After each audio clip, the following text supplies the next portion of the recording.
Hey guys, Crewman here, and it's been a while since I've talked about the market and some coins in general. So in today's video, I'm going to talk about why I'm excited in some ways, and in other ways I'm kind of like, ugh. So this is heavily biased on what's doing well and how it affects me, but I just kind of wanted to share my opinion with you guys after a quick word from today's video sponsor. Thank you to Crypto Miner Bros for sponsoring today's video. So if you're like me, then your power rate is just way too high for GPU mining. It's just frankly not viable anymore. And the same could be said for most ASICs. These days, an ASIC needs to be one or two things. It needs to be reasonably costed, or it needs to do something besides just mining crypto to be viable as a home miner. So Crypto Miner Bros has you covered on both those fronts. Their prices are shipped right to your door, so there are no hidden or unexpected fees. My personal favorite ASICs right now are the DG1 Home and the Canaan Avalon Mini 3 Bitcoin miner. And finally, I also like the BitAxe 601 as it's a neat gift to give yourself or a family member that gives you a chance to gamble a few bucks away in power costs per year for a very, very, very microscopic chance to win a BTC block. Don't forget to use the code CRUITMAN, KR00TMAN, for $70 off your next order. So thank you again to Crypto Miner Bros for sponsoring today's video, and if you're interested in buying ASICs, please go ahead and check them out and tell them Crewman sent you. Alright, so, as with anything, right, first I want to tell you that I am not an expert. I'm really not an expert, okay?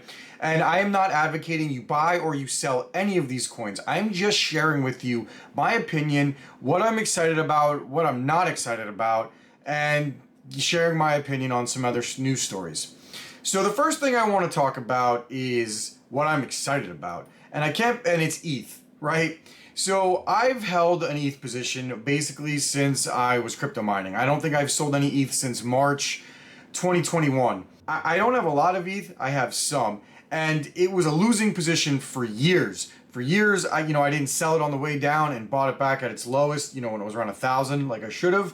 But as you can see here, we are basically $100 away from our all-time high, or about $140 away from our all-time high. So maybe we'll crack it in the next 24 hours or so. That's really, really exciting, right? And it's nice to finally be rewarded on a crypto position. I've lost so many different times that the one that I almost was like, at this point, it wasn't worth selling, so I might as well just ride it and see what happened. And it's finally paying off. I have no idea when I'm going to sell, but when I do, I will let you guys know. I don't know what this says about proof of stake versus proof of work. I honestly don't. But all I know is that if the price keeps going up, then, the ETH devs will be rewarded and basically will kind of justify proof of stake over proof of work. Now, if we're being honest, right, I would prefer it to go up because proof of work is dead for me personally. I know it's not dead for some of you, but personally, I'm kind of like, all right, well, I don't care anymore. I'd rather proof of stake do something, because proof of work is definitely not dead. Some other coins that are kind of trending in what I think is the right direction would be like Doge, ETC, and even something like Caspa. If you're looking, it's okay. I don't know. Honestly, at this point, with all these other coins that are not Bitcoin, Doge, and Ethereum, I've basically written them off, and if they become something, they become something. If not, that's cool too. Like my sell targets for all of these coins, and let's just pull up something like Ergo, are so much lower. Like for example, Ergo's all-time high is $19, and we're basically at $1. If Ergo hits $5-6, so we're talking like getting to 75% off the all-time high, I'm selling every dime I have in Ergo, and I don't even care. So while I'm excited for the bigger coins, all of my smaller altcoins, I don't know, I'm so over the dumb, lame altcoins that I'm kind of just like, I'm excited for them because my standards are so incredibly low, but I'm not going to be like, oh, you got to buy any of these, because frankly, I wouldn't. The only things that I'm going to buy at this point are basically Doge, Bitcoin, and maybe LTC. That's it. And that's not even me telling you I like those coins. That's just me telling you that they're the only ones I kind of have faith in right now, if we're being honest. But as always, I'm not going to sit here and claim the hype is 100%, because if you are not all in on Ethereum or, you know, some of the successful coins, and you're playing the alt game like basically all of us CryptoTubers said was the best thing to do. I mean, I did it.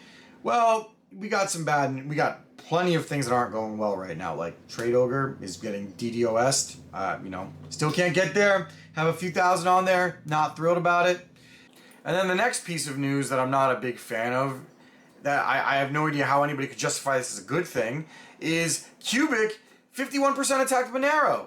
Like, why would you do that? Honestly, like, coins need to not do things to scare the market away, all right? People already have a negative opinion on crypto, and you're going to go ahead and 51% attack something that most of us go, it's not going to happen. Well, it did. And Qubic is spending maybe, like, I heard somewhere in the neighborhood of, like, $75 million to do this. Like, why? What is the point? I mean, is it really worth upping the market share by, 20% almost in a day to spend $75 million to attack XMR? I mean, I hope you don't have a position in XMR because it's down 25% in the last 30 days. I mean, it's still up year over year. But, like, I don't see how this is a good thing. Somebody explain it to me because I don't understand. And this is one of the things I hate about crypto. I really wish, I'm going to be honest with you, I really wish there was more regulation in crypto. There's not enough, and it's pretty annoying if we're going to be honest with you. So anyway, that's it for this one. I'm going to start probably doing some more articles like this and just sharing my opinion. As of right now, I'm not mining anything. I have my DG1 home on, so I guess I lied. I guess I'm solo mining with some of my Bitcoin miners, which you'll never ever know if I hit a block, for the record. And I am mining Doge on my DG1 home. But that's it. I got nothing else on. But I do have some cool stuff coming along in the future that might be fun and interesting to share with you. Alright, that's it for this one. Thank you guys for watching. Please like and subscribe. Thank you to Crypto Miner Bros for our sponsor. Peace out.